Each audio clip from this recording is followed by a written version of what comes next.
Hi Earth Angels! Kamusta? Welcome back to Pinay Angel Tarot. This reading is a love message for no specific sign. This is for anyone, kahit ano man ang zodiac sign mo. General love reading.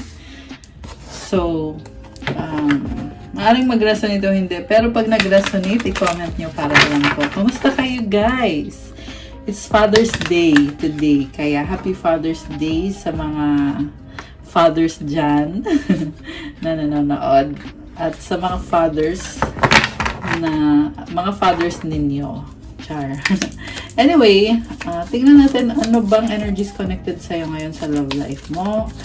At alamin din natin kung ano ang energies ng person mo. Okay, tingnan natin ang unang mensahe. Child, scythe, ship. May energy ng bata. Possible din tong opportunity, pero parang nagbago ang isip, ano? Kasi andito yung scythe so pwede yan opportunity na parang ikakat mo, tapos may ibang direksyon na tatahakin. And, ano kaya to? Exciting naman, pero I feel like pagbabago ito na kailangan mangyari. Kasi kung saan ka man papunta ngayon, merong cycle na nagtatapos at may bagong journey ka ngayon. And sa bagong journey, mukhang nag-i-enjoy ka at pang long term yung goal mo dito. Okay. From the tarot, unang card mo, 3 of Wands. Waiting. Medyo may anxiety ka ngayon kasi di pa dumadating yung hinihintay mo.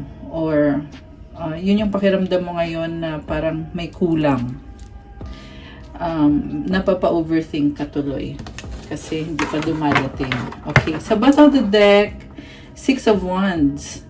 So, I can see success sa isang connection sa inyo ng person mo, celebration, victory, 8 of Swords. Hindi ka makagalaw. So, parang feeling mo you are lost or hindi mo maintindihan. Sa totoo lang, okay naman kayo, pero may mga bagay na gusto mong unawain sa taong kadil mo. Mukhang recently nagkaroon kayo ng reconciliation kasi dati nagka-conflict dito So ngayon mukhang okay, pero hirap pa rin magtiwala. 7 of Pentacles, patience, and parang nahihirapan ka magdesisyon kung magsistay ka ba dyan. Okay. So, ilabas natin yung mga cards na yan. So, sa nakita ko ngayon guys, baka 3 years na kayo ng taong yan, or 3 months, or 3 weeks. Nasa point kayo na parang nagkakaroon na ng improvement yung connection nyo. 6 of Swords moving towards calmer waters. Ang daming pagbabago nangyari. Feeling mo ngayon iba ngayon kaysa sa nakasanayan mo. This is actually a breakthrough para sa inyo. Okay. 7 of Wands and the Ace of Pentacles. Nakafocus ka ngayon kasi lumilevel up ka. Kaya parang gusto mo mag-isa. At ang dami mo pang pangarap para sa sarili mo, kaya gusto mo mag-set ng boundary dito na kumbaga, ibang level na kayo, oo, pero magsiset ka pa rin ng boundaries. May mga bagay pa rin na ayaw mong i-sacrifice sa relationship.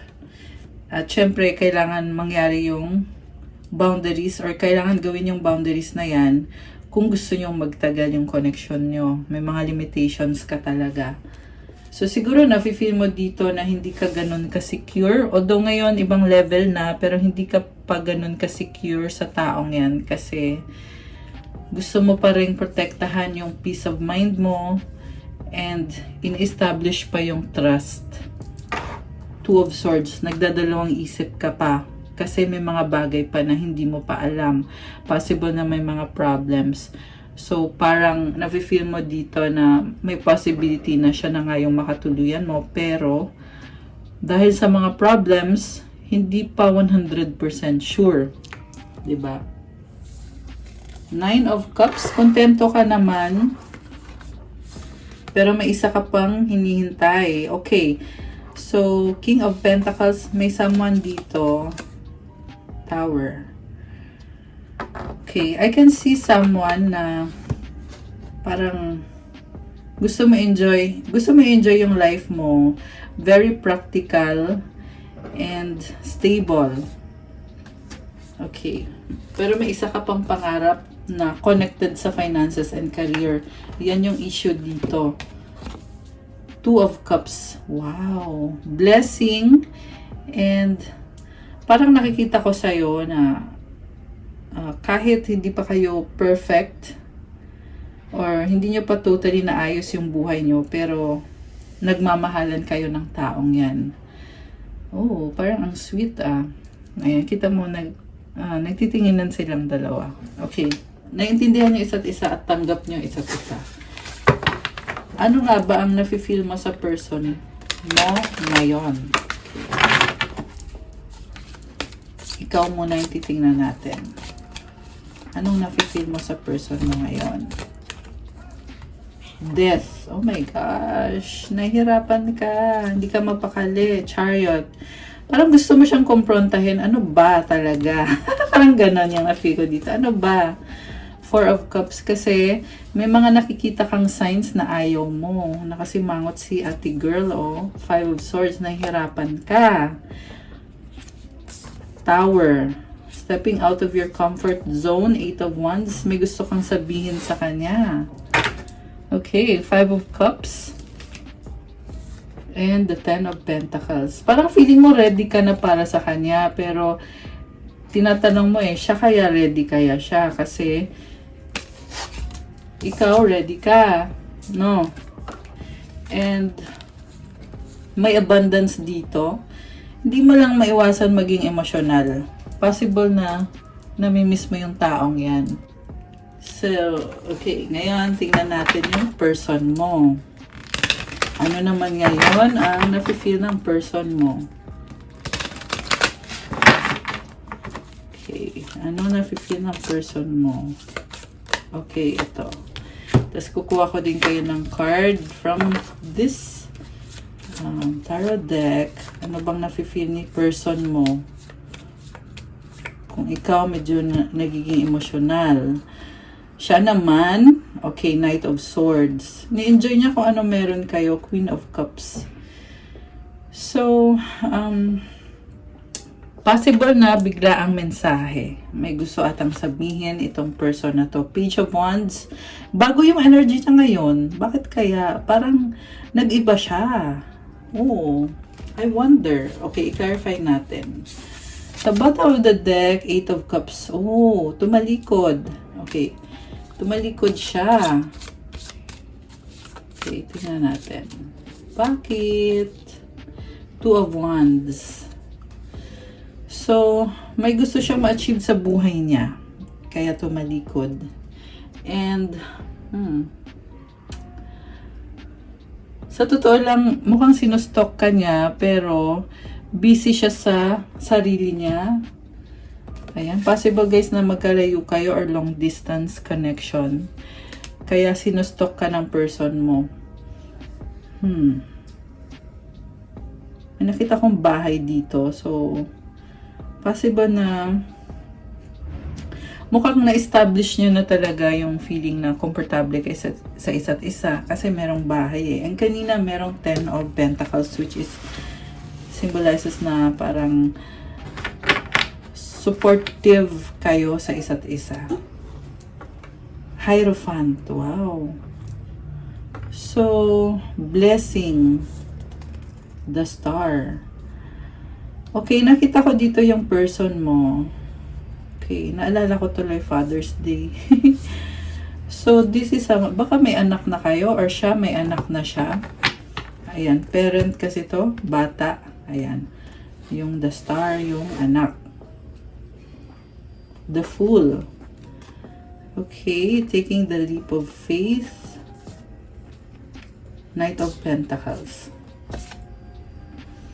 So, taking it slow, si person mo, nakita ko dito, talagang pinagdadasal niya yung relationship nyo, guys. So, maswerte ka sa kanya.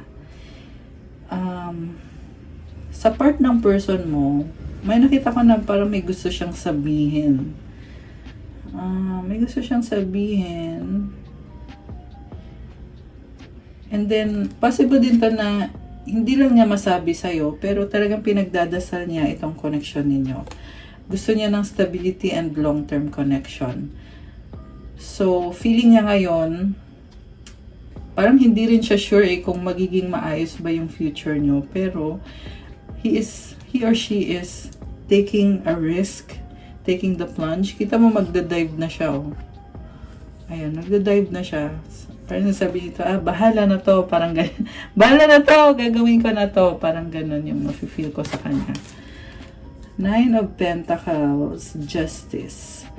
So, mag-isa siya dito, very busy, also very practical, masipag, strong. 7 of Cups. Ang dami niyang pangarap.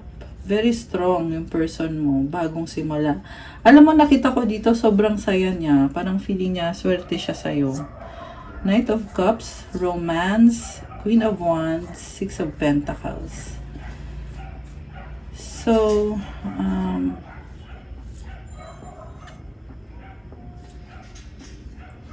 may nakita ko dito na mukhang may ka-deal siyang ibang tao na para may pangangailangan siya. Okay. So, sino yung ka-deal? Knight of Swords. Ito yun si Queen of Wands. Maaring meron siyang sinusuportahan. Baka ano niya to, possible na member ng family, or baka may iba siyang anak sa past. Ayan, sa past person. Okay.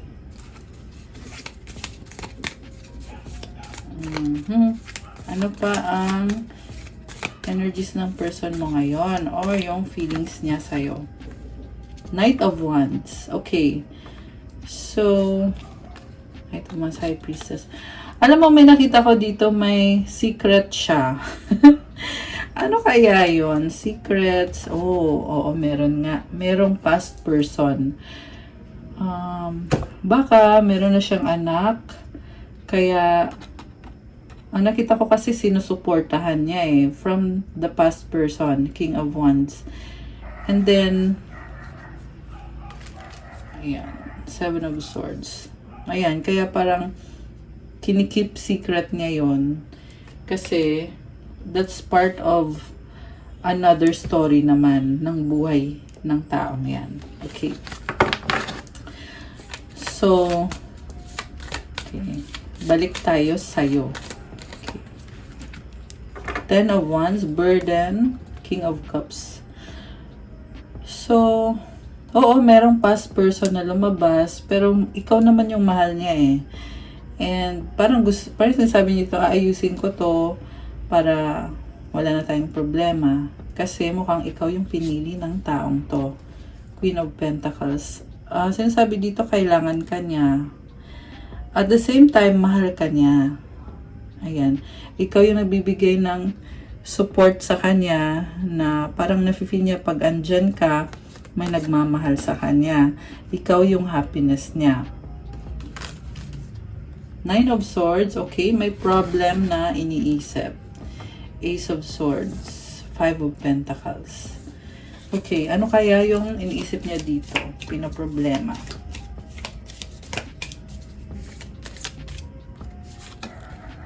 The Devil, stress. Okay, ano yun?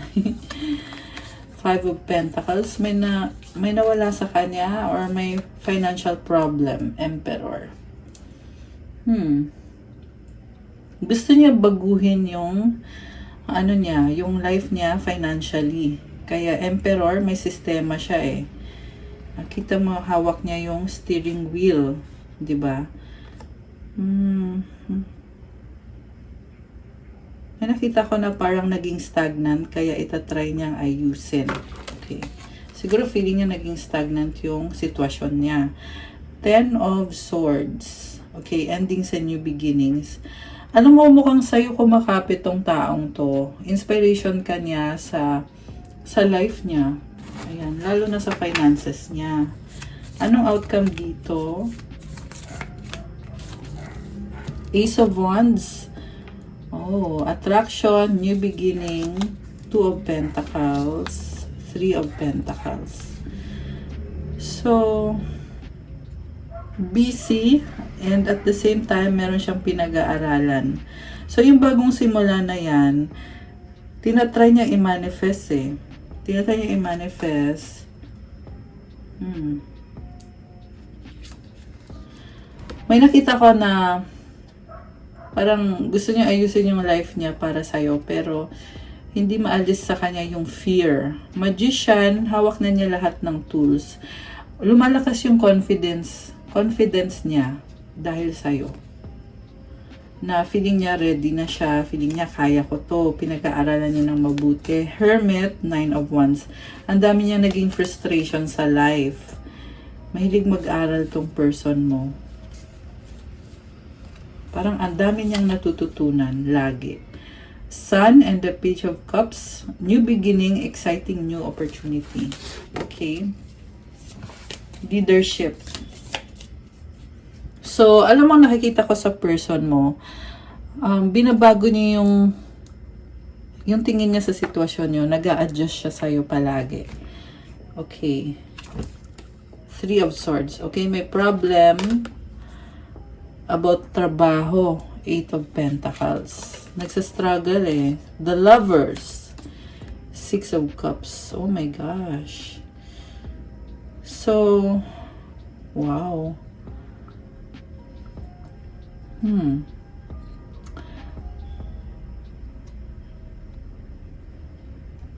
Alam mo yung feeling dito, very nostalgic. Parang may naaalalang memories.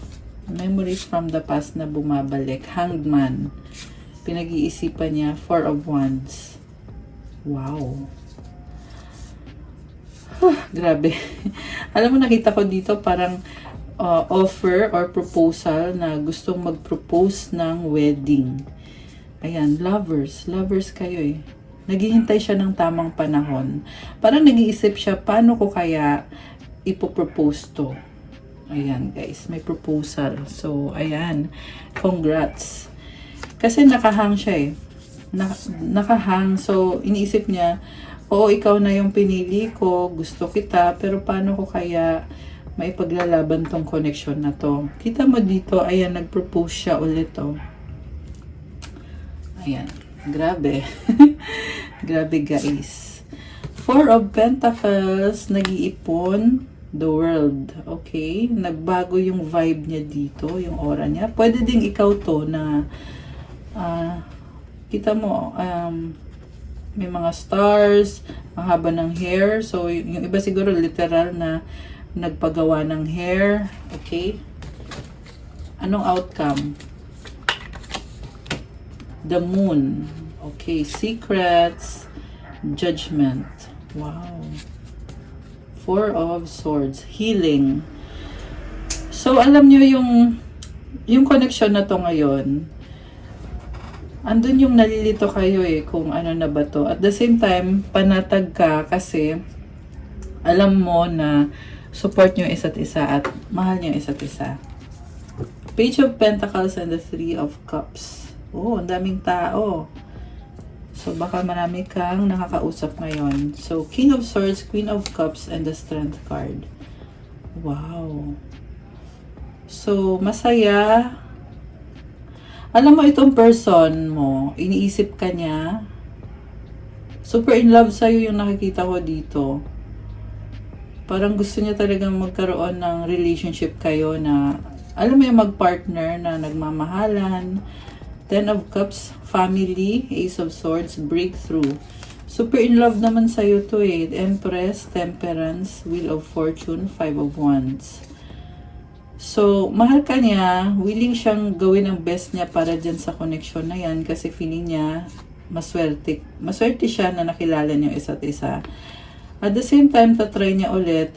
Posible marami na siyang naging karelasyon dati na hindi nag-work out. Kaya iniisip niya, sana naman, this time, mag-work out naman na ito. Kasi, gusto ko na talagang, siya to, iniisip niya, gusto ko na talagang ikaw na yung makakasama ko forever. Susubukan ko yung best ko kasi maswerte ako para sa'yo. Wow, my gosh! Kilig yan. Okay. So, very nice ng reading natin, guys. I mean, hindi siya perfect. In fact, parang siyang roller coaster ride eh. Nakita ko dito yung mga ups and downs. Dami naging pagsubok. Pero si person mo, in love sa'yo, kaya wala akong masabi. Okay, ano ngayon ang mga energies connected sa manifestation mo? Mangyayari ba? Or ano ba?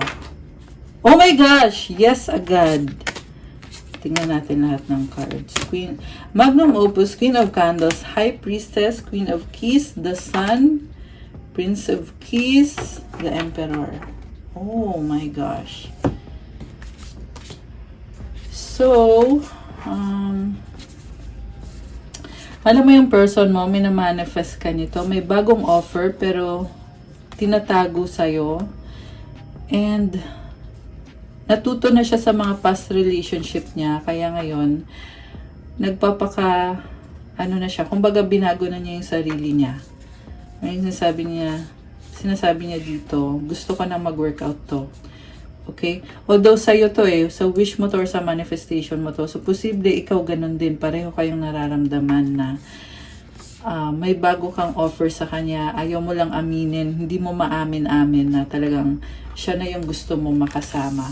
Nagbago yung energy mo parang na-feel ko sa'yo na gusto mo ipaglaban tong taong to. Dati hindi ka ganyan, pero ngayon, lakas ng loob mo. Oh my gosh, 444. Actually, 1444. So, ayan, may angel numbers, 444. Yes naman, makukuha mo yung manifestation mo, pero ikaw talaga yung mag-e-effort dito. Kailangan conscious effort. Pero huwag ka mag-alala kasi yung person mo, ganun din, nag-a-adjust din sa'yo. Binabalansin yung isa't isa, guys. Kaya, yan yung maganda dito sa reading na to. Kasi, nafe-feel ko na there is give and take. Na kahit medyo complicated yung mga nangyayari over the past few months or years, pero still nakikita ko yung kagustuhan nyo na maging long-term itong connection ninyo. Anong mga gustong sabihin ng person mo sa'yo ngayon? My pride or ego took control of me. I don't believe you. Nagkaroon ata kayo ng pag-aaway. I cry at night. Na iniyakan niya. Give me another chance. Grabe to, guys. Parang napakalaking realization sa kanya na nagkasala siya sa'yo, na hindi kanya pinaniwalaan, pero iniiyakan niya ngayon para bigyan mo siya ulit ng bagong chance. Ganon kakamahal ng taong to. Kasi you are irreplaceable. Grabe, ang lalim nito. Kaya pala kanina, lumabas na ikaw yung pinili. Okay. Ano pa mga energies connected dito or mga gustong sabihin ng person mo sa'yo? Ano pa?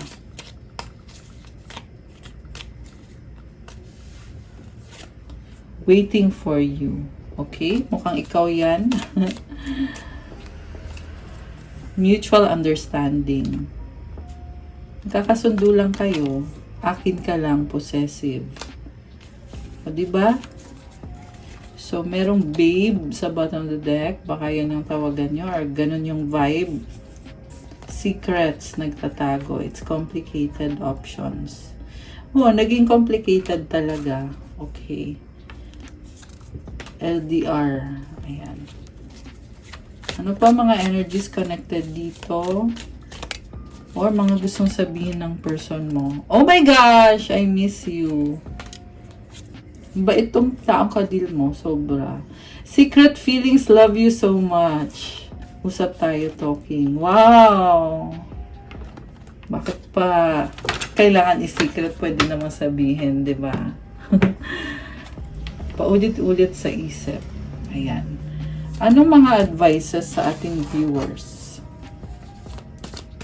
Kuha tayo ng isa lang. Isang advice card. Being enough. The innermost heart says you are enough, nowhere to go, nothing to get, nothing to change, no need to grow more deserving. You, yes, you are love. So, ibig sabihin nito, kontento ka kahit magkalayo kayo, or alam mo yun, kahit hindi mo siya kasama.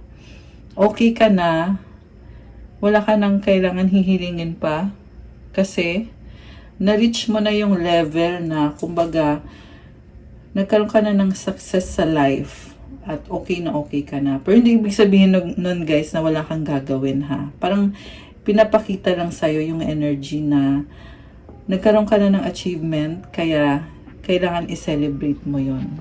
Kung nasaan ka na ngayon, or kung ano na yung narating mo sa buhay, napakalaking achievement yon. Kaya congrats. Ayan. I love it. Okay guys, that's what I have for you sa ating love message for today. Thank you for watching. Please like the video, comment kung nag-resonate ba or kung nagustuhan nyo ba. And kung kailangan nyo ng gabay, kung nag-resonate at kailangan nyo ng more information, pwede kayo mag-book ng private reading. Message lang kayo sa Facebook page ko, Pinay Angel Tarot, or sa Viber or sa WhatsApp para mas mabilis. Nasa description box ko yung contact details ko. And, nung Friday, in-announce ko na po yung mechanics sa aking anniversary surprise sa inyo. Uulitin ko ngayon. Na-post ko na po yung mga mechanics sa YouTube community. Tingnan nyo din sa Facebook page ko, tsaka sa Instagram ko. Para sa mga interesado manalo ng free tarot reading, comment yes dito sa video na to kung gusto nyong magkaroon ng chance to win private reading with me. By the way, ang gagawin natin is in celebration of my 4 years on YouTube. Kaya 4 din na winners ang mabibigyan ng free tarot reading. 30 minutes video call para sa dalawa at 15 minutes video call session. So, ayun, magko-comment kayo sa post ko. Magpo-follow kayo sa mga social media accounts ko. Invite 2 friends to subscribe. And then send me screenshot or proof na nagawa nyo yung mga mechanics. Pag nagawa nyo yon, meron kayong entry kasi magra-raffle ako kung alin sa mga nag-submit ng entry ay ang 4 na winners. So hanggang June 24 lang po yung pag-submit ng entry. Kaya kung pwedeng mag-submit kayo ngayon na, gawin niya na, 'di ba? Ayan. So, tingnan niyo po ulit yung mga detalye sa post ko. Thank you guys! Nga pala sa mga gusto magsimula ng crystals journey nyo, check out my Instagram. Nakapost po doon yung iba-ibang crystals kagaya na nakikita nyo yung ginagamit ko dito. Pero bracelets po yun. So, may bracelets to attract love, attract money, wealth, prosperity, abundance, protection, mental clarity, focus, motivation, negotiation, marami pang iba guys. So, tingnan nyo na lang po doon. Thank you and I'll see you soon, Earth Angels. God bless po sa lahat. Happy Father's Day ulit sa mga fathers dyan at sa mga father ninyo. Ayan, and God bless po sa lahat. Love you guys. Thank you, thank you. Have a good evening, everyone. Bye!